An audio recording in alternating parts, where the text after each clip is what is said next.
जैसे मैंने पहले भी 2-3 मौकों पर गुजारिश की कि फतवा देना सिर्फ उन लोगों को सजावार है जो इसके लिए मुजाज हैं, उनके नाम के साथ मुफ्ती लगता है। मैं उसका मुजाज नहीं हूं कि फतवा दूं। मैं तो एक मसले को एक्सप्लेन कर दूंगा आपको, फतवा नहीं दे सकता मैं। इस पर काफी बहस होती रही है पिछले 10 साल में। बदकिस्मती से इस पर भी 2 राय पैदा हो गई उलमा के दरमियान।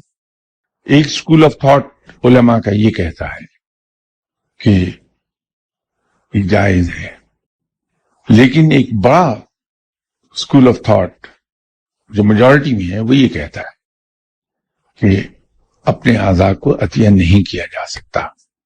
तो ये दोनों स्कूल ऑफ थॉट मौजूद हैं। आप जिसको चाहे उसको फॉलो कर लीजिए।